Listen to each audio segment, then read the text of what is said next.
All right, hello, coffee makers, not coffee takers. He is the master of cyber farms, Alfredzo B, Nash Jr., and I, the people's chief, Dr. Joseph J. Burt-Miller Jr. We are your hosts for the Cyber Coffee Hour. Alfredzo Nash and I are products of Mount Vernon, New York, sharing our experiences and stories and sharing those of our amazing guests. We aim to share knowledge, elevate understanding, and foster a sense of belonging in this vast cyberspace. For today's show, we'll have a coffee chat with vCISO and the founder of Narito Cybersecurity, Christina Stokes. Now, Christina Stokes is a vCISO and founder of Narito Cybersecurity with over 15 years of professional experience. She also hosts on cyber and AI on an ITSP magazine podcast and writes about cybersecurity topics on the oncyber.ai blog. Christina has an MS in cybersecurity and an MBA. Christina works to help people and businesses stay safe with their cybersecurity needs. Christina's work and interests include companies across different industries, AI and emerging technology, GRC, and the international cybersecurity space. When not at her desk, she enjoys spending time with her family. Christina, welcome to the Cyber Coffee Hour. Thank you for having me. It's nice to see you both. Awesome. Yeah, glad to have you on the show. Appreciate you coming through. As we, as we're recording now on this Memorial Day weekend, of course, just remembering those who've, paid the ultimate sacrifice for this country as we are, out having fun, spending time with our families. Take a little time to just remember that as we able to enjoy these liberties because of those who've paid that ultimate price for us. Well, speaking of which, I guess Christina, what's been on first, how you been doing, and how you been spending your weekend so far? I'm good, just over here chilling in Boston, trying to stay cool for once. It's been warming up, so. Okay. So it got a little cooler today. Yeah, it's supposed to. We had a couple of hot days. Now it's supposed to cool back down. Nice. Before it goes back up again. It's just, I never know what to wear. I keep my winter clothes out all year long.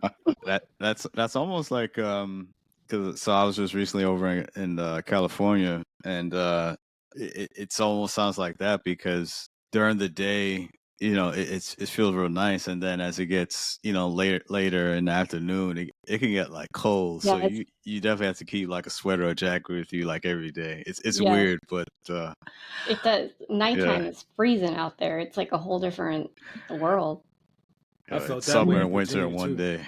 Right. Yeah. Wow. I felt that way in Virginia. It's weird, these climate issues that's going on, but you can't convince me when it's 80 degrees in the morning and 30 degrees at night. Right. That's nuts. I'd give up if I was a weather person. I'd be like, I don't know. Oh yeah. Whatever. Column A, column B. Right. You're on your own. Alfredzo, how about you, man? How you been spending your weekend so far? Well, so far, I think it is kind of emotional for me too. So 2016, around this time, I lost my dad. So after this episode, I'm going to be grilling and chilling to the max. Trying to remember, like you said, those that made the ultimate sacrifice, as well as my dad. And I'm going to be hanging out with my family the rest of the day, or well into the wee hours of the night. But I'm putting my grill together. I'm getting lights together. I'm getting a whole, this is new to me too, finally having a backyard. I'm kind of like piecing stuff together and trying to make it ready for my family, No, that's awesome, man. That's awesome. All right. So again, Christina, thank you for being on the show. Definitely appreciate you coming through. And so, and as if we have talked already before, Christina, I know that you have a very impressive career in cybersecurity. Spanning over 15 years, of course. Spent over 15 years in founding Narito Cybersecurity. So, like, what initially sparked your interest, in this field, and how has your journey evolved? So, I come from a coding background. I was working, as a hobby, like as a teenager, was doing all sorts of things and like hacking stuff, trying to get into things that you shouldn't get into, seeing just if I could. And my career went in a different direction. I didn't, directly go into anything formally tech, but I kept getting all of the technical assignments at work because I had that background and I, had that understanding. But as my career progressed, I started drifting back into security. So identity management and managing ISO 27001 for companies and things like that. But one of the driving factors is I've always wanted to keep people safe. And then, we saw the explosion of social media. So there were questions in my mind, especially as a parent, about data and the safety involved with those things too. And is it safe for adults? Is it safe for kids? And so all of those different questions I had in my mind kind of led me into this career because I was searching for those answers and searching for ways not to just keep myself and my family safe, but other people that I knew as well. And then that eventually, grew and translated into keeping businesses safe too. So as the host of On Cyber and AI and writer for oncyber.ai blog, you're deeply engaged in this conversation around AI emerging technologies, right? So how will AI transform cybersecurity in the next 5 to 10 years? And in addition to being the teenagers I read about, tell me you're not building Skynet beta. Not intentionally, no. Okay. No, but I mean, it is becoming a part of our everyday. I mean, as I was just recently at the RSA conference, and I mean, there was talk about it, the previous one in 2023, but I saw so much more of it as a part of the conversation, and now being included as a part of a lot of the tools that are being used and products that companies are selling too.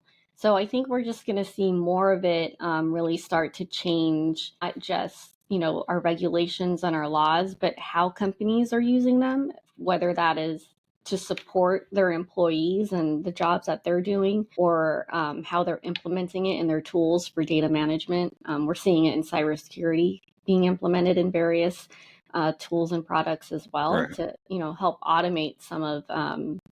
It's trying to take my job. No, I'm just playing. Perfect. I don't think it will. I don't think it's there yet. I think there's some time before that, but it's part of the everyday language now. So, but I mean, I know we joke about, but there are some people that actually fear that. Some people do fear that AI will, take their job or replace them, or and I think that has to just come. I think that really just boils down to just not having a full understanding of what AI is and what it's capable of doing, and also I mean, AI still needs humans to get to operate it, to feed it. So yeah. So I think to alleviate those fears, I think it will behoove people to get that understanding, to learn more about it, to read upon it, and I think you'll see a shift. I mean, you won't have that fear, but more of an understanding, and even in some cases, even embrace it. See how they could use AI for their everyday operations and how it can make their jobs better, as opposed to replacing their job. Yeah, I totally dig it. I'm gonna borrow a line from a gentleman I met at a Make Your Fear rough. It's got to be 2015, but give or take my memory. He mentioned this during the CubeSat era, where people were building like their CubeSats, and everybody didn't know what it was, and it was new. And he said, "Well, just like the railroad and the gold rush, I want to be the person that makes the shovels." Sandy Atunes, if you're out there, shout out to you, because you're right. Cyber folks are making the shovels and pickaxes for this AI gold rush. We don't have the trains yet moving westward, as history might say, but we're definitely the ones building the shovels and pickaxes to mine out these AI models and platforms. So and that was 2015 when he was saying that about CubeSats, and now everybody knows about them today. So the same thing around your estimate, right? 5, maybe even 2 to 5 years. Let's be real. It's happening so quickly that we will be training the models in cyber offensive and defensive operations, right? Yeah. So and harken to that, because I don't want to get off too much, but it sounds like your work encompasses various industries and international cybersecurity issues like those that we mentioned. Our jobs are at stake, theoretically. Yeah. What are some unique challenges that you see in different sectors and face regarding cybersecurity across those sectors? One of the areas that I've been working in, that I've been seeing an impact in, are companies that have European clients, or any kind of usage by people out in Europe. Because there was recently the AI EU Act that passed, the EU AI Act. So that is informing how companies are operating and doing business. Right. So I get a lot of questions about that, but I also, like, if companies are working and they have that overlap, it's, well, what do they need to do? And it's different depending on what industry it is, what their product is. It's very nuanced. We're seeing changes in that area as well. So is that regulation harken to like what we've seen with GDPR and all the other folks, or is this a level up as well? It's like a level up, but then it's gonna like filter down and inform everything beneath it. And then the US also has to respond in a way to incorporate, not incorporate, but figure out what we're doing based on, what the others are doing too. And like we did see that before, like GDPR you mentioned. So then that, in turn changed what we were doing here in the US. But, there are a lot of different overlaps internationally, and that's a space that I'm interested in too.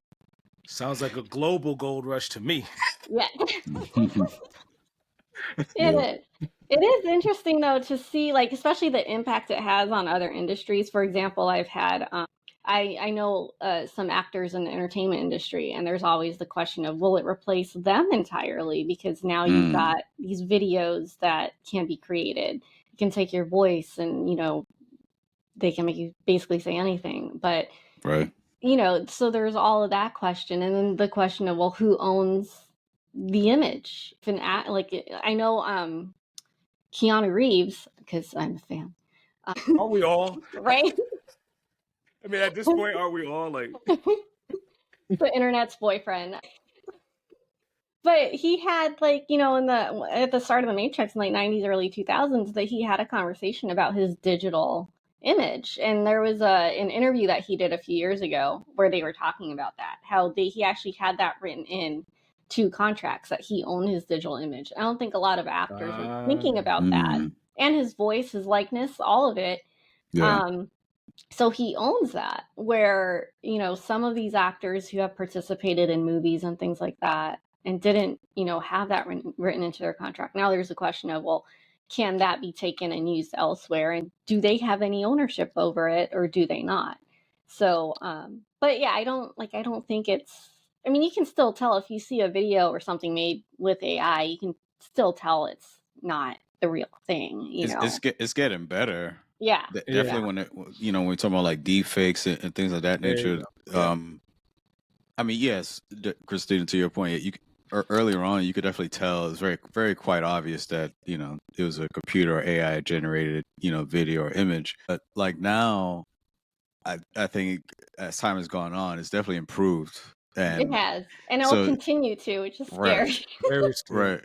So it's getting harder to decipher whether this is real or an AI generated video or image.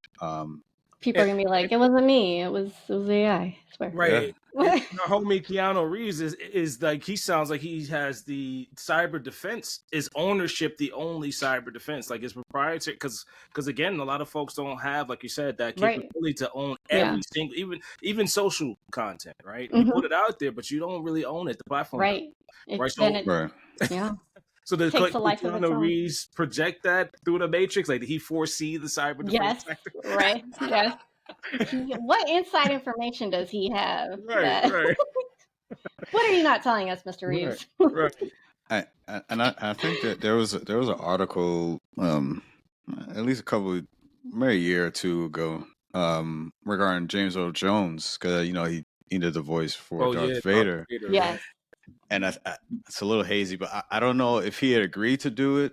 But like the discussion was revolving around like using his voice so that way, when he does pass, they could still use his voice for future like Star Wars movies. Wow. But again, I think I'm definitely okay with it if you get the permission from the actor or actress to say, hey, okay, yes, you can still use it. Of course, they still get the royalties, what have you, that comes with it.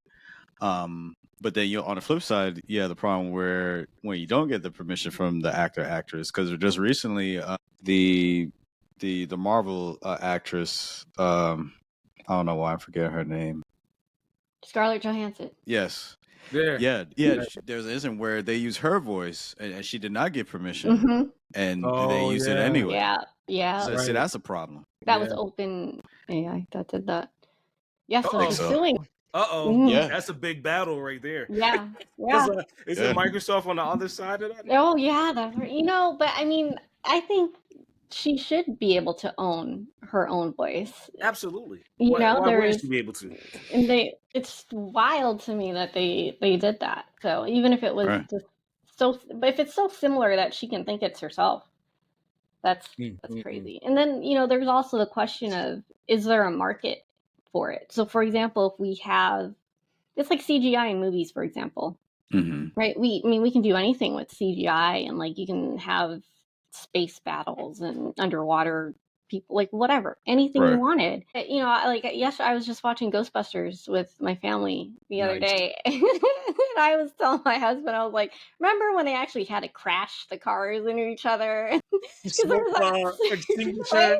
Yeah, I'm like, I was like, see those cars crashing? They're really crashing cars. It's not like a CGI thing. And I found myself recently, like, just watching like snippets of old movies where the explosions and the car crash, like, those were real. They weren't, fake.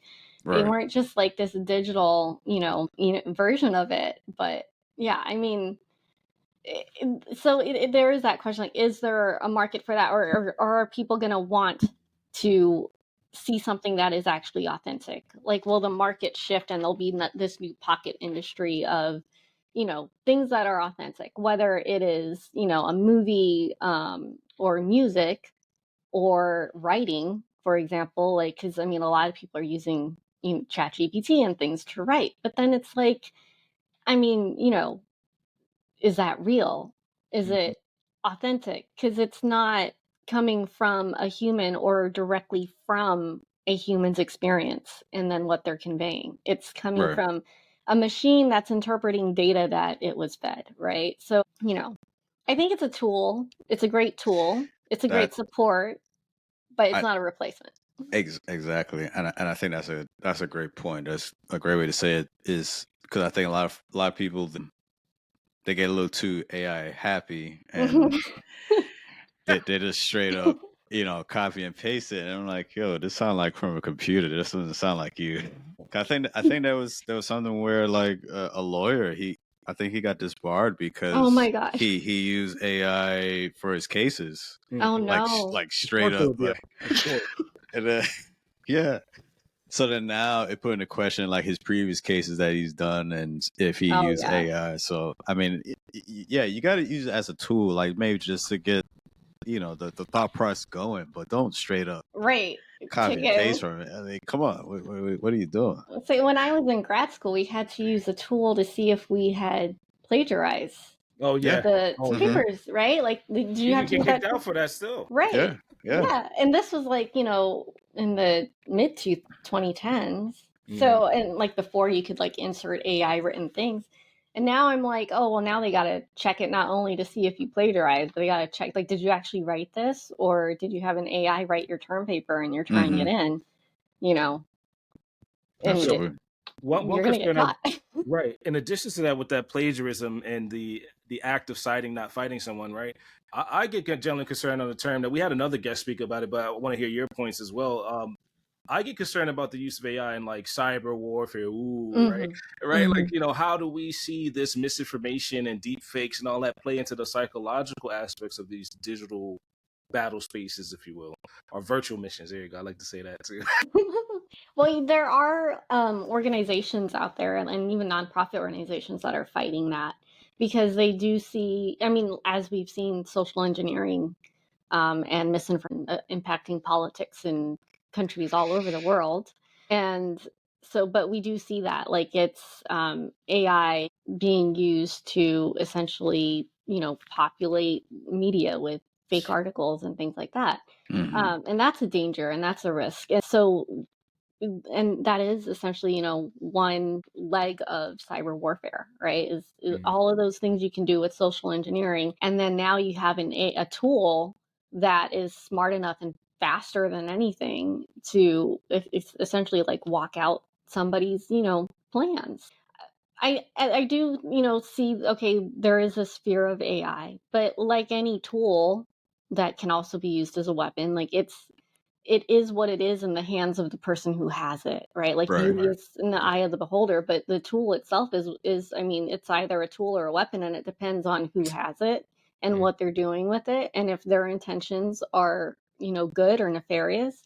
But yeah, we do see that. And then I was speaking to some people at RSA about AI being used in cyber flash wars, where essentially like it can, enact different, hacks and viruses and things like that, and have those run out, quickly and destroy systems or services and things like that.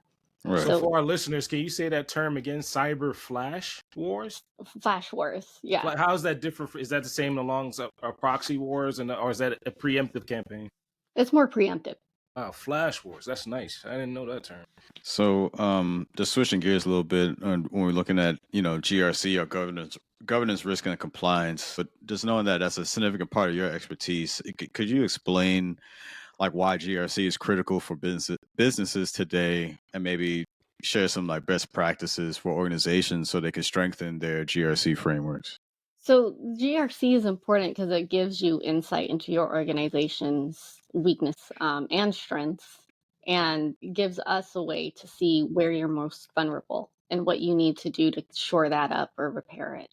Right. Whether that is, in your hardware or the software tools you're using or just the business processes itself, it's very important to implement that into your company so that you have a good understanding of what the lay of the land is for your organization and your employees. In your experience, have you seen any AI capable remediation tactics, like when you find those misses in compliance, those misses in risk assessments and governance overall? Have you seen in your platform any particular remediation tools to those? So I've seen, so my clients use different tools, and I work with the tools that they use. And I've seen different tools start to implement AI in, whether it's just going over everything and looking for missed check boxes is, something simple, or if it's going deeper to kind of read into, where the threat is and what the answer potentially could be. There are different tools at different stages of maturity, and they all do different things. But I have seen it, come in into the space that I work in, and start automating a lot of what we would search for without it in the past. So it's like essentially feeding us the information. I don't know if it's because I come from like an analog childhood. I'm still like, okay, I'm going to look at what it gave me, but I'm going to go back and double check too. I want to do my due diligence and make sure that, my eyes were on everything that I'm responsible for. Like, I'm not ready to just hand that, because I'm still accountable for it. I can't say like it wasn't me, it was the AI. Like, I can't, I'm still, at the end of the day, like, it's my responsibility. I'm accountable. But sounds like you're from the era that, it sounds like you're from the era that knows what cheat codes are. You don't want to, you don't want to be the one implementing them. Yes. Yes, exactly. So balancing a demanding career in cybersecurity with personal life, can be challenging. So how do you stay updated with like the fast-paced changes in cybersecurity? As we all know, big part of cyber. But how do you stay updated, also dedicating time, to your family and personal interests? I'm a robot, actually. I'm a data infiltrator. There she is. She said it. No, I think the secret used to be coffee, but I did have to give up coffee a few years ago, which was horrible. I was telling Dr. Joseph, I started drinking coffee when I was like 10 years old. Wow. No joke, because I had to stay awake during Sunday school, y'all. I was staying up late on Saturday nights. No, but it's just balance, a lot of planning, managing my calendar, and I get excited anytime a meeting's canceled, like everybody else. Yeah, yeah, I dig that. I'll admit it. No stand up. That's like, good. I love that. Oh, wait, it's okay. I'll find some things to do. No, but it's just, it's a balance and making sure that everybody's, getting what they need. I have a couple of kids, and they definitely keep me on my toes, and they're very busy and engaged in all the activities that they're engaged in. And sometimes I feel like I'm like a carpool driver, I'm just shuffling y'all around. Like, that's all I do. Like, his personal Uber, right? Wow. So, but yeah, I mean, my family likes to play games. We're all kind of, little geeks. I'm a nerd. I like books. I'll read. I like big books. I can't lie. Yeah. Yeah. Yeah. So, I mean, and that's what I do for fun. I love reading. My family, they like to play all sorts of games, whether it's, video games or board games and stuff. So we have fun doing that. And my husband has us all playing D&D, which was new to me until I met him, and it's good because my youngest, when she's playing with us, she plays as one of my pets. So she'll roll for my pet, and then she'll do the math. Like she's counting like the die rolls and the plus ones and all these different rules. And like I'm learning too, like I can't keep track of it. So, but yeah, it's all good times. Cool. That's cool. Yeah. Again, we're here with Christina Stokes, vCISO and founder of Narito Cybersecurity on the Cyber Coffee Hour. So again, hit that like button, hit that share button. Hit that subscribe button and share with your friends. We transition here a bit just to, get a little bit more about you, Christina. What can you share a little bit? I know you mentioned you were at RSA this year. Just can you share a bit of that experience and what that was like? Yeah, so I was there this year. I went with ITSP Magazine, and we were recording a lot of, different videos and interviews with people there at the conference. There are a lot of presentations that incorporated how AI is impacting, what that person was working on, how it either would in the future or how it already currently is. But it was such a great conference. And if you haven't been, definitely check it out. There's a lot of people there that are just very, interested and engaged in the work that they're doing. And it's people from all across the different spaces in cybersecurity. There's, the GRC and privacy professionals or practitioners or the executives that are there. It's just people from all across the board. And I had a blast. It was my second time there. I went for the first time last year. And, this year it was, it was such a wonderful experience. I definitely recommend going to it. It's overwhelming at times, because it's 40,000 people, Yeah. And there's a spot like above the expo where you're coming down the elevators and you can just basically see much of it, not all of it, but there's just a sea of all these cybersecurity professionals. And it's like a reminder every year that, oh yeah, there's like thousands of people in this industry that, are there. I'm going to try to make it. You should go. Yeah. I was trying to convince Dr. Joseph to go, but he was like, no.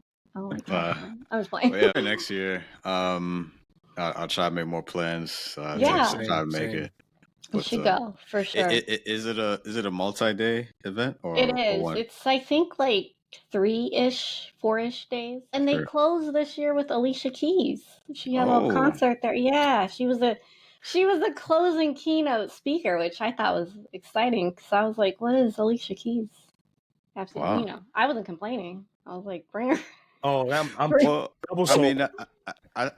think that's pretty cool though because so for myself, I was at Google I/O there in California as well, and Lupe Fiasco was there, but he's big into AI. So I mean, wow, I don't think it's far fetched to see maybe some of these public figures. I mean, they do have a life outside of maybe the entertainment. I wanted to ask Alicia Keys, like, well, how is AI impacting music? Is it like how does it not just like the production, but in its creation, like is it changing how and is it changing what she does, what her process is, or is she dabbling in it in any way? Well, if you remember, I mean, not too long ago, I mean, the art industry had a big problem with AI because the way it's generating these images and it's not making any attribution or credit to you know what I'm saying. Yeah, I mean, I think it's safe to say not every industry fully embraces AI because it's not making that distinction of okay, this is created by AI, or giving that credit to the proper artists who created, because they say it looks like an image or painting I've made, but it's not giving me any credit. And it's selling and it's making money off of it, selling it online, what have you, but it's not giving, it's taking money out of my pocket, Was it an AI that stood up to NFTs? Remember the NFT wave? Oh yeah. Could you imagine if that was like AI derived? I'm sure it was, but can you imagine if that was a byproduct of that? Could be. It's just over here remixing everything. Right. So along those lines too, right? We heard a bit about your career, hobbies, and interests, but we're going to tap into that as well. What obstacles have you overcome or gone through to arrive where you are today in the AI space?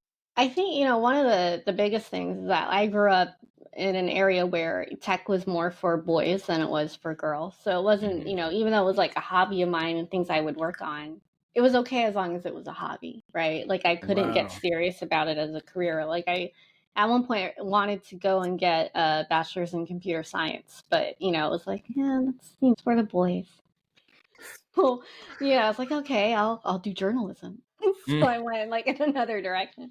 But I think that was one of the biggest things. It's just that perception that we had that it was, just a guy's thing.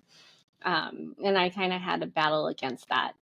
Even, later on in life when I wanted to move into, getting a cybersecurity degree in graduate school, there was some, from certain people that I knew, they were like, why are you going into such, a male dominated field? I'm like, why not? Like, it's fun. I like it, and I feel like I could contribute. So, I think that was probably one of the biggest factors. It always felt like something I shouldn't be doing, but it was something that I was interested in. So. Do you think the perceptions of that when we're talking about like cybersecurity or tech, as far as for women or for girls growing up, do you think maybe like more needs to be done to encourage, young women to get into the field? I do. I still, I've met some younger women that, still feel apprehensive about it, but there's also so many different programs now for, women and girls in STEM. Right. And then also like the organizations that we have for women in cybersecurity as well. So there are a lot of nonprofits that are supporting women and younger women that are, college age and everything, and even high school age to move into the career, get the training that they're interested in.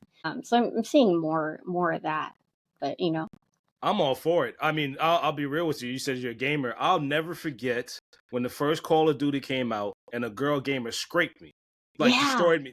And I couldn't spawn. I couldn't properly, right?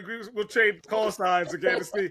And never made me want to compete more, right? In Call of Duty, I didn't care about any of my homeboys, that's like, yo, we're going to find her and we're going to go up against her all the time, right? So now in cyber, I want the same smoke. I want the same, I want CTFs, I want coding challenges, and not just for me. I want to sit back and like, but I want the same experience, and I want more female. I call them Valkyries. It's inside joke. I want more to come in and start scraping up the market, right? Because that way we can start to really see who's cutting their teeth in this industry. Yeah. Yeah. It'd be interesting. I'm all for it too. Yeah. So. Wow. So you mentioned that you started drinking coffee at the age of 10. Yeah, I'm healthy. I don't recommend it. Yeah, no. I mean, honestly, when you said that, it made me think about when I actually started.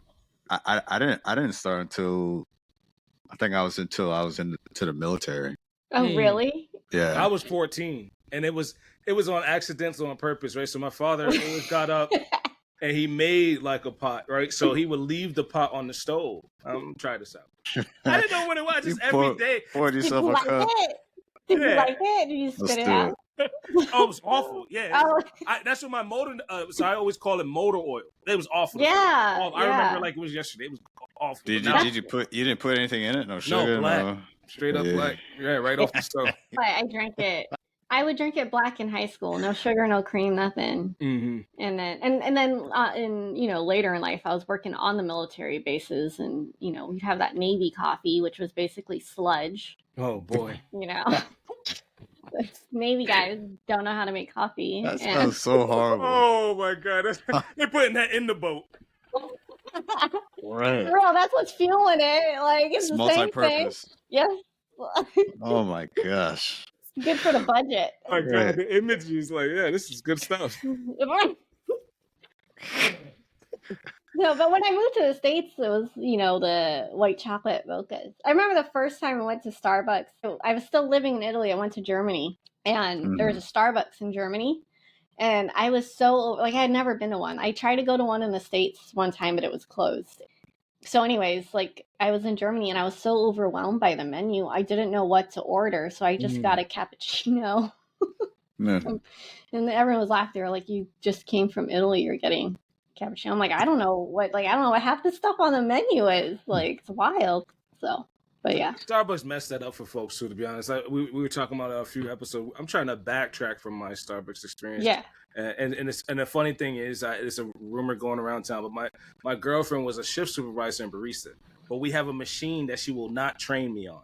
No, so it's still wrapped up in plastic. I got this whole ritual I'm gonna do and everything, but it's still wrapped up in plastic because I didn't know about the double espressos either. Starbucks just took that experience away from us. Oh yeah, yeah. Well, they have a lot of these, glorified milkshake type drinks too. And then what was the most recent one I saw was a lavender drink. So if you like drinking flowers, you can go to Starbucks, drink some lavender. It's real good. Yeah. I haven't had it, but it looks pretty. They had an olive oil one too. Oh yeah, I heard about that. That doesn't sound like anything I would want to taste. So no, I'll stick with the navy sludge before I try the olive oil drink. Wow.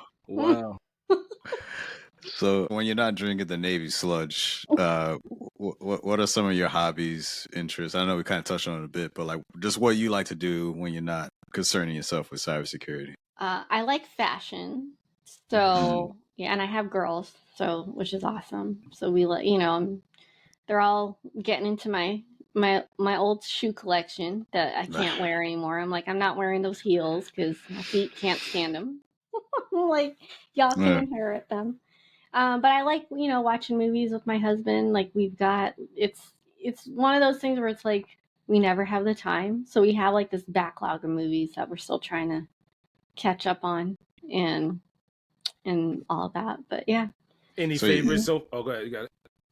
No, I'm sorry. I was just going to ask, just on the subject of movies. So you mentioned you just saw Ghostbusters. So Ghostbusters is one of my favorite movies, all time. So the first and second one, and then the recent ones, Afterlife, I thought was really good. Oh yeah.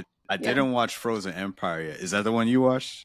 Yes. Well, we watched the newest two. And then we went, and then just most recently watched the original Ghostbusters. And then we're going to watch the original part 2 next. Okay. So my little one was a little bit scared of the slime. The green Slimer guy. Oh, Slimer. Yeah. He didn't like him. I was like, but he's so cute. He's iconic with the Marshmallow Man. Yes, and the Marshmallow Man. And then the new ones, they have the little, there's 1,000 of them. Yeah. They're so cute. I kind of want one. I'm going to check out the Frozen Empire. I think I'm going to check that one out. I haven't seen it yet. I want to see it. I've seen all of them except for Frozen Empire. But, nice. you know what? I might just watch it tonight. Who knows? Right. You should. Yeah. Well, go back and watch some Star Wars, too. I actually thought... So I grew up in the Philippines, and I thought Star Wars was stolen from the Philippines because we used to have this Ewok television show, but it was dubbed in Tagalog. So I had never heard it in English. It was dubbed in Tagalog, and I grew up watching that. So in my mind, I'm like, oh, this is a Filipino thing. I didn't know. And then first time we went to the States, I remember seeing Star Wars stuff and then Ewoks, and it was all in English. And I was like, man, they stole that whole Star Wars thing from us.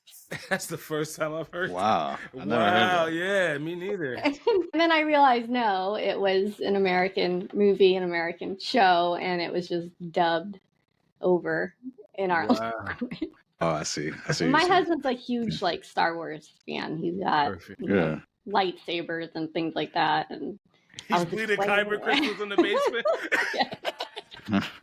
I told him that, and he was like, "What in the world?" I was like, "No, seriously. I thought it was, y'all just taking that from us, but I was wrong. Wow. It was the other way around." Nice. And you mentioned books, big books specifically. What books have you read, or do you still constantly keep up with in cyber and outside of cyber? Both in and outside of cyber. So like if it's, books for work and things like that, I read a lot of books on cybersecurity laws and regulations, mostly because I need to stay up on that for my job.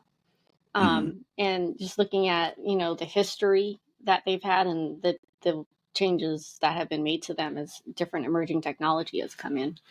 And then, I like poetry. I read a lot of poetry outside of cybersecurity. I haven't found a cybersecurity poetry book. Maybe I should write one. Yeah, there you go. Oh, there you go. Yeah, and love letters to my computer. After I've taken a hammer to it for not working. On this jury night, I stayed on the keyboard. What cyber law books do you recommend? God, there are so many. I can't think of them off the top of my head. They're all over on my desk. There are a few different ones that have just come out that go over different AI and emerging tech regulations. But they're mostly just different authors that have come together to discuss the different laws that they've been impacted by or helping to work on or push, essentially. So. One book that keeps rattling around in my brain is This is How They Tell Me the World Ends by Nicole Perla. Yeah. I finished that and I was like, and then 2 months after I finished it, Leave the World Behind came out. So I'm like, wait a second. Yes. So I want to find out if there's an AI regulation for those. There's another, when it comes to cyber, there's this one called Cyber Crisis. Hold on, let me knock over everything. This one's about protecting your business, but there's another one called Cyber War Will Not Take Place. Too. I forget. Adding that to the list. Yeah, that one. That one's an interesting read too. And then there's one by Brad Smith, Microsoft's Brad Smith, Tools and Weapons, and he discusses that's one of my favorites. Just how cybersecurity has changed that entire landscape for regulation and law, and discussing how cybersecurity has been used as a tool, how it's been used as a weapon, and the different methodologies behind that. Nice. Well, Christina, this has been a great, fun conversation with you. Definitely appreciate you coming through. Thank you. So before we roll out, anything you want to share with the audience? You guys are going to come on my show hopefully in the future soon. Yes, right. I'll put 5 on that. I got $2 in my sock, 3 in my backpack. Pretty sure it's happening. Yeah, you could count us in. Yeah, I'm down. Awesome. So thank you for having me. This has been fun. Awesome. It was good talking to you guys. Good talking with you as well. Thank you for joining us. Yeah. Yeah, and thank you to you, those watching, tuning into the Cyber Coffee Hour. If you enjoyed this episode, please like, share, and subscribe.